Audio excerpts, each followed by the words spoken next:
All right, so I'm back. About to be starting to take out the subframe. Currently, I got these two nuts off, that one and that, but I got to pound it out a little bit because it kind of tends to season here. So I'm gonna get that out. It looks like it's kind of crooked, probably because the way I cut and extended these arms. I'm gonna be getting both of these arms, and I'm gonna do 2 adjustables instead of a solid and an adjustable. And then I'm gonna be getting this out now too, since the gas tank's not in the way. So far I got the bolts out. I think what I'm gonna do next is take all these spacers out. I'm not planning on running 2. I'm just gonna run 1 spacer next year, taking out some camber. But I need to take these out, take the rotor off so I can get to this arm, because I'm gonna be taking this whole assembly out, getting new brake line, and I'll probably just paint the caliper, maybe get it powder coated during the winter. But that'll just give me a lot more room for dropping the subframe out. So I got everything disconnected, caliper this. So next up, I got to go for this bolt to get this arm out. I tried it with the big impact, the heavy duty Milwaukee, didn't get it. So next up, it's gonna be some MAP gas. So 1 down, 1 to go. I'm gonna be burning or pressing this out, get a new bushing. I have to heat this whole assembly up to get this thing pushed out. I might have to get a new bolt because it usually seizes right there and right there. Then I'm just gonna do all new arms and everything.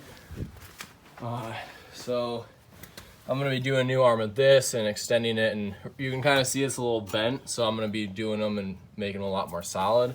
That's like a little bit bent too. So I still need to take out the sway bar, but I'm gonna go ahead and take out everything on the other side, just as I did on this side. In the last video, I was talking about how my e-brake, I don't have e-brakes. And that's because I literally took the whole e-brake assembly out because there's a few bad components. So if I were to fix it, I would just get a whole new e-brake system. So next, I just gotta cut this e-brake and then get this bolt out right here. I'm gonna definitely be heating that too. Alrighty, so I got everything disconnected that I could. So the next up is just gonna be the 6 subframe bolts, the 4 on the actual subframe, and then there's this one that holds the sway bar in right there and kind of more stability. So just gotta remove those. They're soaking in penetrating oil right now, and I'm gonna go pick up a leaf blower, a gas one from a buddy of mine, so then I can leaf blow all the leaves because all the wind's blowing leaves just in the corner. And so also gonna be cleaning out all of this. Found a spot to put all the wheels and extra parts I don't need. So yeah, I'm gonna do that, and I'll be back just a little bit for you, just a sec. Okay, I'm back the following day. I did about 6 hours of leaf blowing on my yard, so I didn't really have time at night to get anything done on the car. But I did, once I finished up leaf blowing, I moved all the wheels into here. My new soon-to-be trunk, my other wheels, and then this big table that was in there until somebody picks this one up. So let's get to the ride. I have it. So I took the wing off because I'm selling it to my buddy. But yeah, this was letting in a ton of water because I never really sealed it correctly.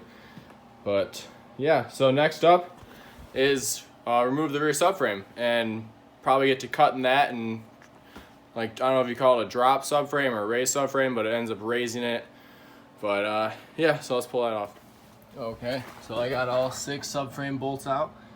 So theoretically, it should drop out pretty evenly.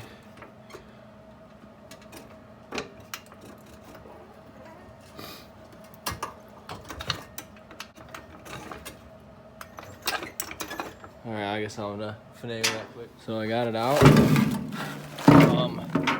Looks like it won't be too bad to raise. What I'm gonna do is I'm just gonna be cutting it there, cutting there. Same as on those two. So that'll raise it at like 5/8 of an inch or so.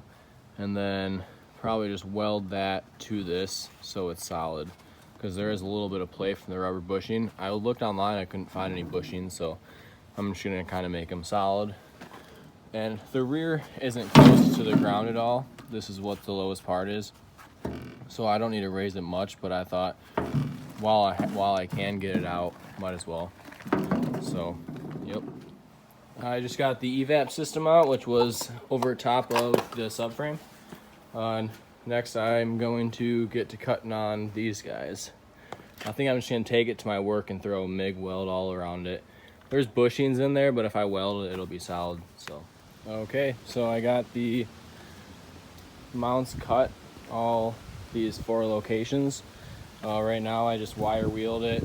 I'm about to do some degreaser with a scrubber and then engine parts cleaner, and then I'm gonna prime it. The plan with the rear subframe, along with all the new control arms once I get those in, is going to be painting all the rear control arms and subframe the same color. I'm debating between the extra blue that I have from when I painted this car, because this is getting a new color, or the extra paint I have from this car, and just have it like super freaking sweet, two stage, because I have extra and I'm not doing the same color next year. But yeah, so I'm going to get those cleaned up, and I'll show you what they look like before and after. You can't get all that too well, so I'm gonna see if the degreaser will help a little bit. There's just a bunch of stuff in the corners, so see how it looks. After a little while of work, I got the bolts out of here. I just had to use some heat and got the bushings out of there, along with getting the lateral arms out from right here. Those have always been a tough time, but with the gas tank out, it was a lot easier. Next up is gonna be the plates for the floor. So right now I got a little template thing I'm making. This is just a piece of like insulation foam I found. Perfect size. I just got some jack stands holding it up right now. So I'm gonna be tracing it and kind of smoothing out. I'm gonna do both sides and then bring it to work and cut them out tomorrow. So then this week I can work on tacking those in and then the structure from there. Okay, so I got the passenger floor traced out and cut. Now the driver's side rear. Since the frame rail's still in and I haven't cut it out yet, I'm just gonna add a 1/2 inch there, but I'm gonna cut this out quick for the driver's side. So I think I'm gonna end the video here. Next video is gonna be me tracing out the floor, cutting that, and getting that tacked in, along with cleaning up the rear subframe and getting that ready for paint. And I'm gonna order the arms this week, so hopefully in the next week and a half those will show up. And by the time they show up, I should have the floor and structure done in the rear, so then I can put everything back together in the rear end. One thing I'm doing in the rear is going to be extending all those new control arms, but that'll be a whole separate video as well. So thanks for watching, guys. Stay tuned for more, plenty more to come. Have a good one.